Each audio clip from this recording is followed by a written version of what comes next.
आदाब, नमस्कार। मैं वसीम अख्तर, द लीडर हिंदी में हमें देखने वालों का स्वागत है। एक अहम चर्चा के साथ मैं आपके बीच हाजिर हूँ। अयोध्या में आज AIM के चीफ बैरिस्टर असदुद्दीन ओवैसी एक सभा को संबोधित करने के लिए आए थे। यहाँ उन्होंने पहली बार समाजवादी पार्टी, बहुजन समाज पार्टी और कांग्रेस को उनके आरोपों का उन्हीं के अंदाज में जवाब दिया है। उन्होंने समाजवादी पार्टी से ये सवाल किया है कि वो हम पर ये इल्ज़ाम लगाते हैं कि हम मुसलमानों के वोट बांटने के लिए आए हैं, तो वो खुद ये बताएं कि जब हम 2019 में नहीं थे तो भारतीय जनता पार्टी कैसे जीत गई। वो ये भी कहते हैं, इससे 2 कदम आगे जाते हुए अखिलेश यादव ये क्यों नहीं कहते कि यादव वोट उन्हें नहीं मिला इसलिए समाजवादी पार्टी हार गई। मायावती के लिए उन्होंने आरोप उछाला कि मायावती ये क्यों कबूल नहीं करती कि दलित वोट उनसे छिटक कर भाजपा में चला गया, इस वजह से वो हार गई।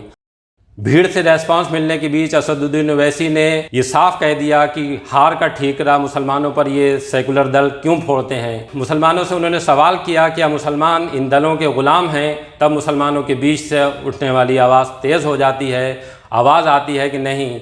वो इसके बाद फिर दूसरी बात कहते हैं, वो कहते हैं कि क्या आप रसूल अल्लाह के ग़ुलामों के ग़ुलाम हैं? तब भीड़ का जो जोश था वो बढ़ जाता है और जवाब आता है कि हाँ, हम रसूलुल्लाह के ग़ुलामों के ग़ुलाम हैं। तब वो मुसलमानों का आह्वान करते हैं कि आओ अब ये बेड़ियाँ तोड़ क्यों नहीं देते। उनके ये कहने के पीछे मकसद साफ था कि सेकुलर दलों को छोड़कर जो तुम्हें जिम्मेदार ठहराते रहे हैं भाजपा की जीत के लिए, अब हमारे साथ आ जाओ। हमारे साथ आने का मतलब ये है कि अपनी मुस्लिम पार्टी के साथ आ जाओ। और 2019 के पार्लियामेंट के चुनाव हुए, क्या बहन जी और अखिलेश मिलकर नहीं लड़े? लड़े ना। पार्लियामेंट का चुनाव कौन जीता? बीजेपी के जीते ना। आपने वोट दिया बीजेपी को? दिया आपने वोट बीजेपी को? देंगे बीजेपी को? फिर जीते कैसा बीजेपी? कैसा जीता बीजेपी? कौन वोट दिया बीजेपी को? ये बात हम जब बोलते हैं तो समाजवादी, BSP, BJP, कांग्रेस सबकी रातों की नींद हराम हो जाती है। क्या हमने 2019 के लोकसभा चुनाव में एक कैंडिडेट खड़ा किया? मजलिस ने खड़ा किया, फिर कैसा जीत गया? कौन जीते? बीजेपी जीत गई। सबसे ज्यादा पार्लियामेंट की सीट पर बीजेपी जीत गई। और ये आके बोलते ओवैसी लड़ेगा, वोट काटने के लिए लड़ा है। अच्छा, अब एक और सवाल का जवाब, जरा दूर से वहां से आवाज नहीं आ रही।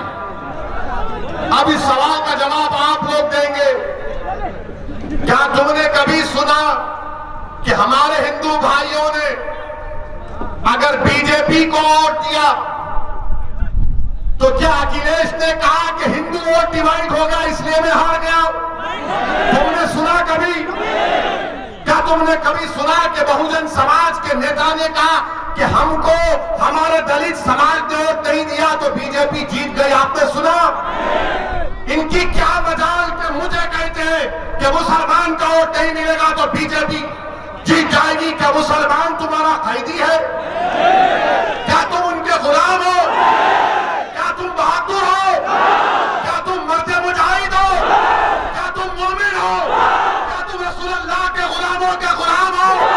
तो फिर अब की बार इन जंजीरों को तोड़ दो मेरा भाई।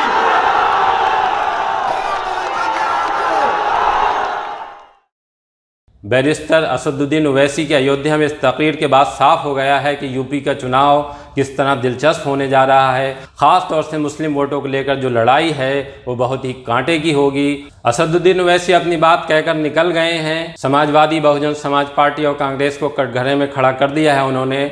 अब ये उम्मीद है, जाहिर सी बात है कि इन सब दलों के निशाने पर भी मुस्लिम वोट है और इनकी तरफ से जो जवाब आएगा वो भी करारा ही होगा।